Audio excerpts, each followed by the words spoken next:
Hola sobat baku hantam.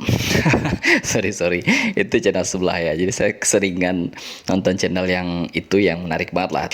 Oke teman-teman, kali ini cuma lagi dengan Kikoto. Kali ini saya akan coba ajak teman-teman lagi untuk bahas soal-soal materi tentang TKD BUMN tahun 2022, karena ujian sudah dimulai tanggal 17 kemarin ya, hari Selasa.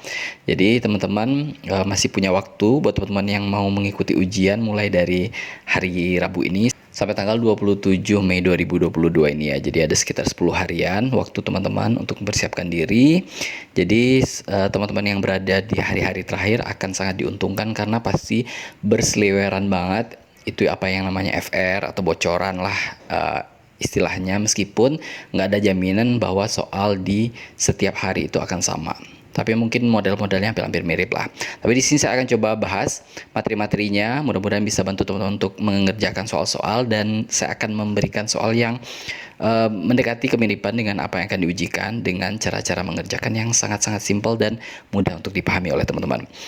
Sebelum mulai, teman-teman langsung aja klik subscribe dan nyalakan tombol notifikasinya biar teman-teman dapat pemberitahuan jika saya upload video-video selanjutnya. Karena saya akan upload video ini sebanyak 2 buah video per hari dari tanggal 17 Mei sampai dengan 27 Mei 2022 ini. So stay tune terus dan langsung aja kita mulai pembahasannya. Let's go.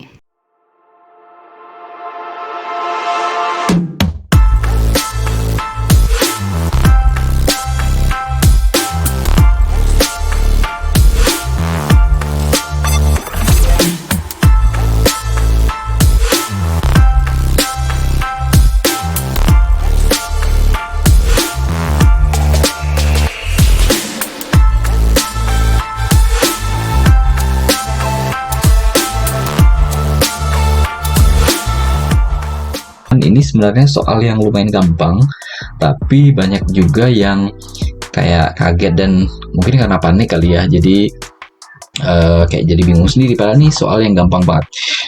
Ini adalah pola perkalian, kali tambah bagi kurang gitu, tapi dengan tanda yang berbeda gitu. Jadi kalian prinsipnya kalau dikali itu, kalau misalnya minus ketemu minus, dia pasti akan menjadi positif. Ya, ini kan karena dikali. Jadi kalau minus ketemu minus itu kalau dikali hasilnya positif. Kalau misalnya tandanya berbeda, itu hasilnya negatif. Sementara kalau minus ketemu dengan minus kayak gini, berarti kurang dikurang minus, itu dia akan menjadi positif. Tapi kalau misalnya minus ketemu plus atau sebaliknya, plus ketemu minus, itu dia akan jadi negatif. Ya udah, ini kalian tinggal kali aja. 34 dikali 22. Langsung aja, ini boleh kita coret ya, kayak prinsip yang tadi kan. Berarti ini nggak ada, ini hilang. 34 kali 22 748, minus ketemu minus jadi tambah 2020, hasilnya adalah 2768. Jadi jawabannya adalah A. Kemudian nomor 50, jika rata-rata 2, 3, dan Y adalah 5, maka rata-rata dari 4, 5, 6 X dan Y adalah. Nah, kalian caranya itu kalian tentukan dulu nilai X dan Y nya berapa. Kalian harus tahu dulu nilai X dan Y ini berapa. Nah, caranya adalah, ini kan ingat, ini rata-rata. Kalau kita ngomong rata-rata berarti 2 ditambah 3 ditambah X ditambah Y dibagi 4 itu sama dengan 5. Kayak gitu kan? Nah, kira-kira operasi kayak gini. 2 tambah 3 tambah X tambah Y bagi 4 sama dengan 5. Terus ini tinggal dikali ke sini, ya kan, jadi sisanya 5. Ini 2 tambah 3 kan 5 tambah X tambah Y sama dengan 4 kali 5, 20. Kemudian X ditambah Y sama dengan, ini kan pindah ke sini jadinya kurang 5 gitu kan. Berarti 20 kurang 5 sama dengan 15. Berarti ketemulah nilai X dan Y nya. Ya udah, sekarang tinggal cari rata-rata 4, 5, 6 XY. Ya udah, 4 tambah 5 tambah 6 tambah X tambah Y dibagi 5, karena jumlahnya 5 kan, 1, 2, 3, 4, 5 sama dengan 4 tambah 5 tambah 6 X dan Y nya kan udah ketemu 15 di atas ini kan. Nah, sini kan. Nah, gitu. Tambah 15 bagi 5. Ketemu 30 bagi 5 sama dengan 6. Jadi jawabannya adalah D. Kayak gitu ya. Itu nomor 50. Sekarang kita lanjut ke nomor 51. Suatu persegi suatu persegi panjang mempunyai luas 120 cm. Jika panjangnya bertambah 25 cm dan lebarnya berkurang 20%, maka luasnya menjadi, jadi kan dia kayak punya kayak satu, menurut taruh misalnya ini yang awal gitu kan. Nah, kemudian katanya panjangnya bertambah 25 cm, 25%. Berarti taruh jadi panjang segini, tapi lebarnya agak berkurang sedikit kayak gitu. Gitu kan? Dia akan berubah jadi ini. Nah, kalian akan ditanya ini sebenarnya luasnya jadi berapa. Kalau di atas ini luas aslinya itu adalah 120 cm. Ini gampang banget, kalian nggak usah bingung. Caranya adalah yang pertama kalian harus masukin dulu rumus luas. Luas itu kan panjang kali lebar kan. Panjang kali lebar sama dengan 120 cm. Ya kan? Kemudian ketika dia berubah menjadi panjangnya bertambah 25% dan lebarnya berkurang 20%, kalian cari juga rumus luas kayak yang tadi gitu. Jadi panjang ditambah 25% P. Ini kan berarti kan yang baru nih. Ini panjang awal ditambah 25% P. Berarti itu kan dia nambah 25% ya untuk panjang. Kemudian lebarnya, lebar awal dikurang 20% L. Jadi lebarnya berkurang 20% ya. Terus ditotalin jadi 125% P dikali 80% L. Nah, terus kalian jadiin 125% itu kan 125 kali bagi 100 kan. Terus dikali 80 bagi 100. Habis itu ini bisa disederhanain, sama-sama dibagi 25. Ini kan ini bagi 25. Ini bagi 25. Yang sini juga bagi 25. Gitu. Jadi kan 105 bagi 25 itu 5, 100 bagi 25 4, yang ini bagi 20. Jadi 80 bagi 24, 100 bagi 20 itu 5. Ya udah, kalau ini kan berarti udah tinggal dicoret di sini kan, coret. Jadi panjang kali lebar. Ini kan juga bisa dicoret nih. Itu panjang kali lebar. Nah, panjang kali lebarnya berapa? Ini kan panjang kali lebar kan udah ada nilainya di atas di sini. Sini kan? Sini panjang lebar 120. Ya udah, jawabannya sama, 120 cm persegi. Jadi jawabannya nomor 51 itu adalah C.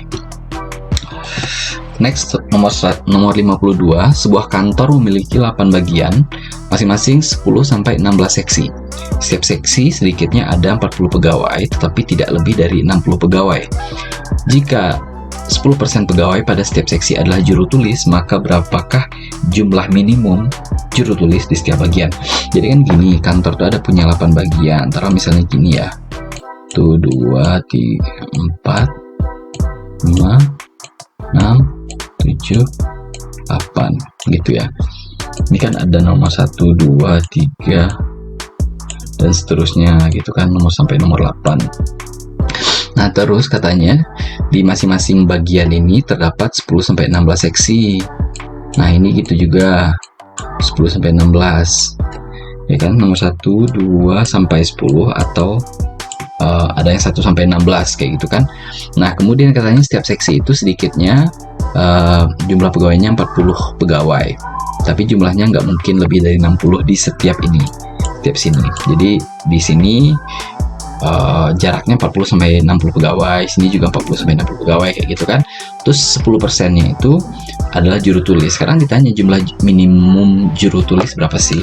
Itu gampang banget, kalian tinggal melihat berapa jumlah minimum dari masing-masing step yang kita tulis, yang ditulis tadi. Kayak gini. Jadi jumlah bagiannya kan 8. Ya kan? Terus jumlah seksinya itu 10 sampai 16. Kalian ambil yang minimumnya ini 10. Ya kan? Kemudian berapa banyak pegawai? Banyak pegawainya kan 40 sampai 60. Kalian ambil juga yang minimum karena kita ditanya di sini kan minimum kan. Kemudian jumlah juru tulisnya adalah 10%. Ya udah. Kalau ditanyanya jumlah minimum di setiap bagian, maka 10 seksi dikali 40 dikali 10%. Dapatnya 40 juru tulis. Sesimpel itu. Nomor 53, 10 tahun yang lalu Rudy adalah sepertiga dari usianya sekarang. 15 tahun yang akan datang, perbandingan antara usia Marlena dan usia Rudy adalah 3:5. berapa tahun usia Marlena 5 tahun yang akan datang. Nah, ini kalian harus baca atau diuraikan satu-satu dulu ya. Rudy, jadi 10 tahun yang lalu, ingat nih angkanya 10 tahun yang lalu, Rudy adalah sepertiga dari usianya sekarang. Nah, lihat nih, usia sekarang itu kan misalnya si Rudy A, Marlena itu B. Kemudian karena ada 10 tahun yang lalu, maka usia sekarang dikurang 10 tahun sama dengan sepertiga usia sekarang. Ya kan ditulisnya sepertiga usia sekarang. Kita sederhanain dulu. Ini kan tinggal ini pindah ke sini kan. 10 pindah ke sini, sepertiganya pindah ke sini. Ya kan, jadi A kurang sepertiga A sama dengan 10. Ini kan berarti ini 1 kurang sepertiga kan 2/3 A sama dengan 10. A-nya sama dengan 15. Ini kan tinggal kali silang aja kan. Atau di sini bisa kalian bagi deh, 5-nya bagi. Itu kan 10 bagi 2 5, 5 kali 3 15. Itu. Jadi usia sekarangnya itu adalah 15. Kemudian 15 tahun yang akan datang katanya perbandingan usianya 3/5. Nah, 15 tahun yang akan datang kan berarti umurnya Rudy itu kan 15 ditambah 15, itu 30 tahun. Nah, usia Marlena dan Rudy ini 15 tahun yang akan datang itu 3/5. Jadi si Marlena ini kan B, usia sekarang, berarti 15 tahun yang akan datang berarti kan B tambah 15. Kemudian dibanding dengan A ditambah 15, umur si Rudy ditambah 15 tahun, itu perbandingan 3/5. Udah, ini tinggal kalian kali silang aja. Kayak itu, ini kan A-nya udah ketahuan kan umur si Rudy. Yang ini dapatnya dari sini nih. Dari sini. Itu 15 tahun ini kan. 15 tambah 15. Kemudian di sini B tambah 15, 3/5. Ya kan? Kemudian 3/5 sama dengan ini bisa kalian ini kan jadi 30 ya. 30 ini langsung naik ke sini. Jadi dia jadi kali 30. Jadi ini 30 ini dari sini. Itu kan kali 30 berarti ini 3/5 kali ya 30 ini kan tinggal coret, ini jadi dapatnya 6 kali 3 18. Ini 18 kan. Berarti B tambah 15 sama dengan 18. B-nya adalah 18 kurang 15, dapat 3 tahun. Ini umur Marlena sekarang. Nah, katanya berapa tahun usia Marlena 5 tahun yang akan datang? Ya udah, berarti ini 3 ditambah 5 sama dengan 8 tahun. Oke, mungkin sekian dulu dari saya. Buat teman-teman yang masih bingung, langsung aja komen di bawah. Jangan lupa sekali lagi klik subscribe dan nyalakan tombol notifikasi agar teman-teman dapat notif atau pemberitahuan kalau misalnya saya upload video baru setiap hari. Karena dalam periode tanggal 17 sampai 27 Mei ini saya upload 2 video per hari. So, jangan sampai ketinggalan. Oke, semoga sukses, semoga lulus di tempat yang teman-teman incar di BUMN, dan see you next time. Have a nice day. Bye-bye.